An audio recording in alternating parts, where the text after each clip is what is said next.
Well, thank you all for being here this evening. It certainly is an honor to be with you. I'm going to talk to you about early childhood governance. And you may say, why? What is early childhood governance? Why is it so important?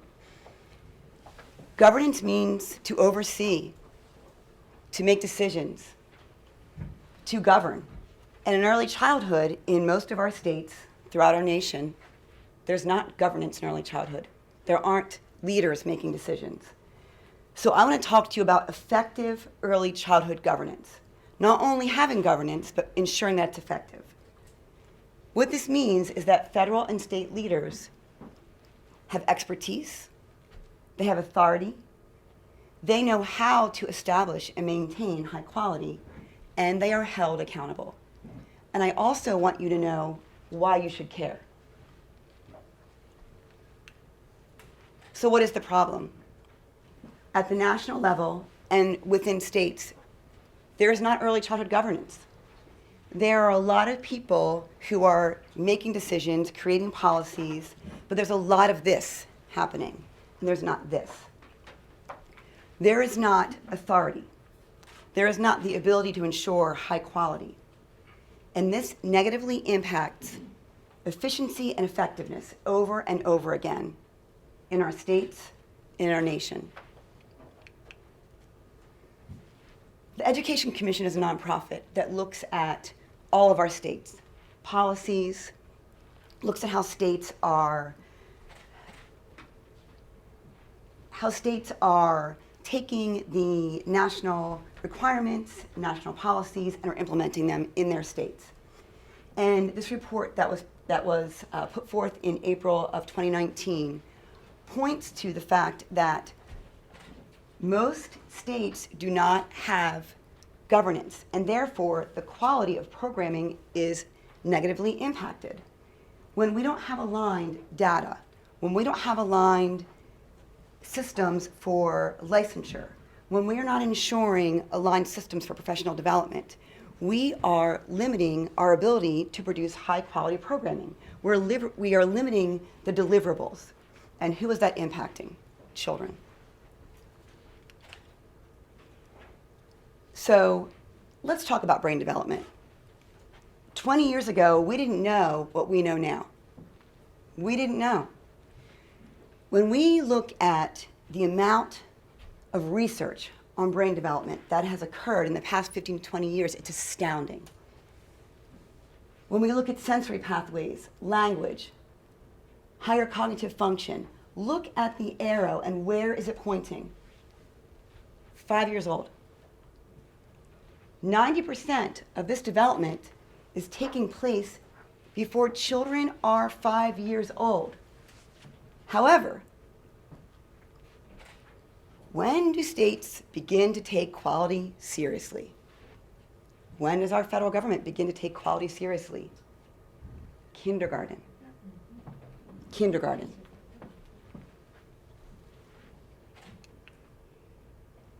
So here's an analogy.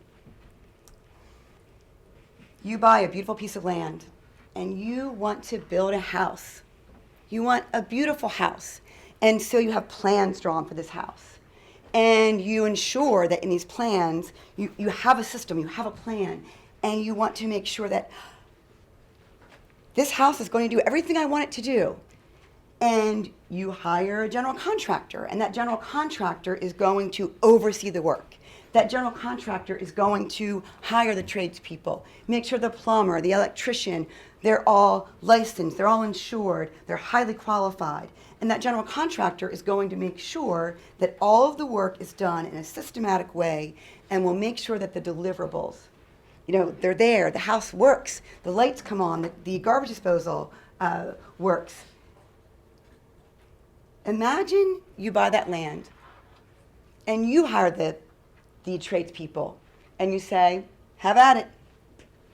You're not guaranteeing that they are certified, licensed. You say, you walk away. You come back when the house is almost built. It might look like the house down here.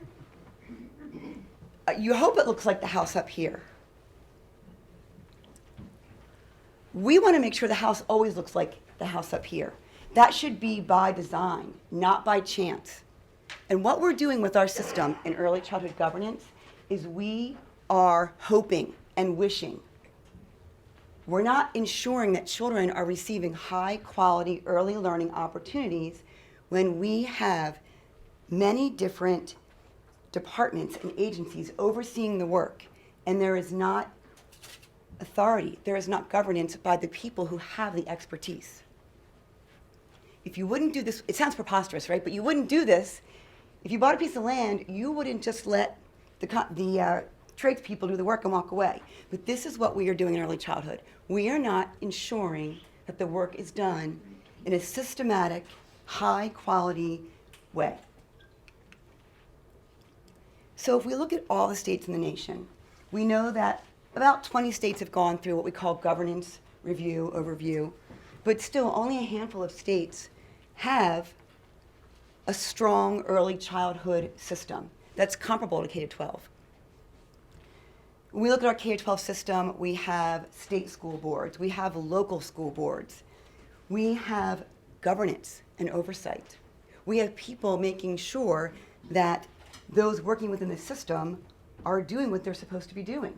We have a Department of Education that's providing oversight, that is looking at policies, procedures, regulations, and supporting the K-12 system.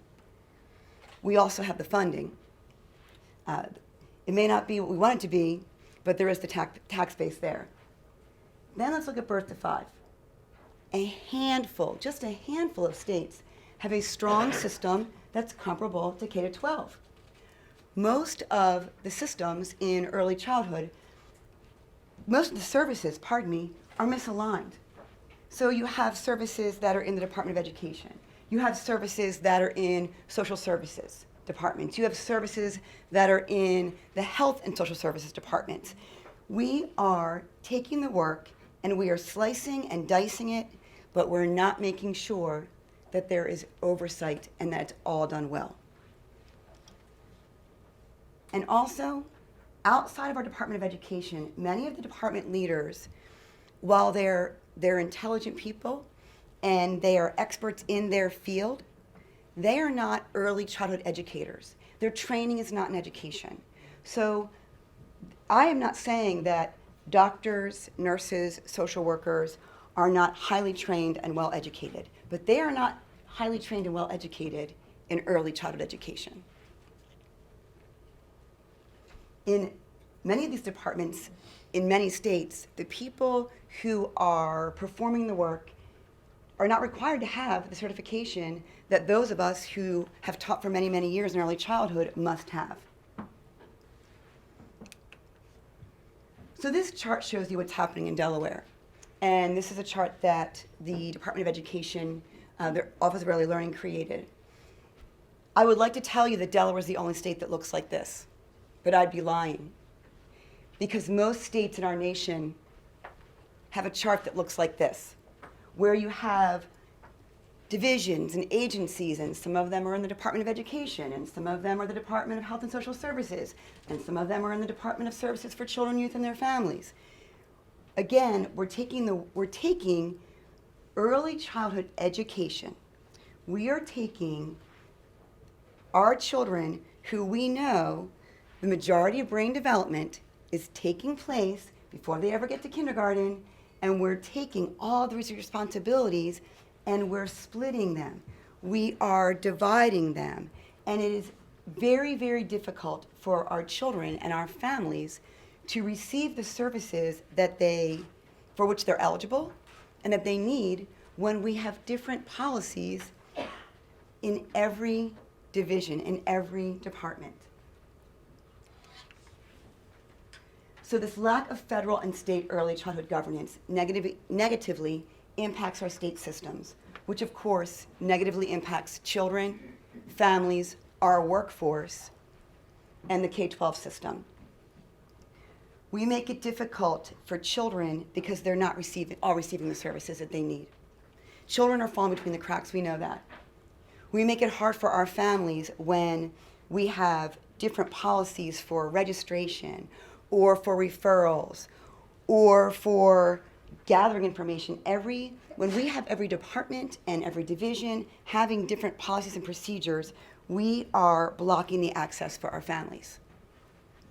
We're certainly making it challenging for our early childhood workforce, because in our workforce, in Delaware and in many other states, the certification requirements are different if you're in the Department of Ed, or if you're in social services, or if you're in the healthcare. So you might be working with young children and your role is educator, but if you're in the Office of Child Care Licensing or in DOE, the expectations are different for certification. So we are discouraging the workforce. We are discouraging people from coming into this profession. And certainly we're impacting the K-12 system, because if children aren't receiving the services that they need, and if families are getting discouraged and are saying, forget it, and if the workforce is not coming to work in early childhood, then we know children are coming to kindergarten and they're not ready. So what's the solution? Change the system. It's hard work, but it has to be done. Because if we continue to do exactly what we've been doing, just like we've been doing it, we're going to get what we've always got, right? So we have to rebuild the system. At the federal level, that's the big ask. The big ask at the federal level is work that requires early childhood expertise needs to be led by people who have that training. When I graduated from graduate school, I have an undergraduate degree in early childhood and a master's degree in early childhood ed. And when I started working in the field of early childhood, I was naive. I thought people who were providing early childhood intervention in birth to 3 all had a degree in education like me. And then I discovered that some of them had a high school diploma. I couldn't believe it. Our children who are most vulnerable, our children who most need highly qualified professionals supporting them, are getting services from providers who have the least amount of training. And it's not acceptable. It's not. So we have to rebuild the system. At the federal level, we need to move programs out of health and social services and into education where they belong. At the state level, we need to either create early childhood departments, or we need to consolidate within a department. So within a Department of Education, have an Office of Early Learning. That is where the expertise lies. You don't go to your dentist to have your transmission fixed, right? I'm a teacher with a master's degree. Do you want me inserting your IV? No, because I don't have the expertise. Yet this is what we're doing to young children.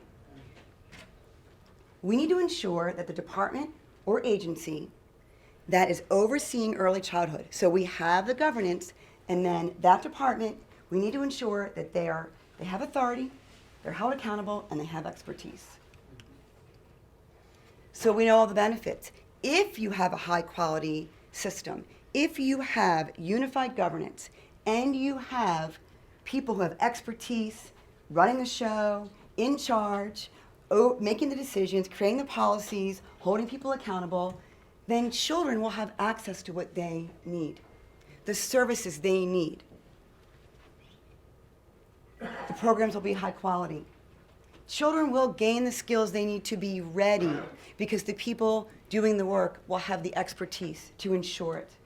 Families will have access to information that is easy to understand, easy to navigate, services that are appropriate for their children.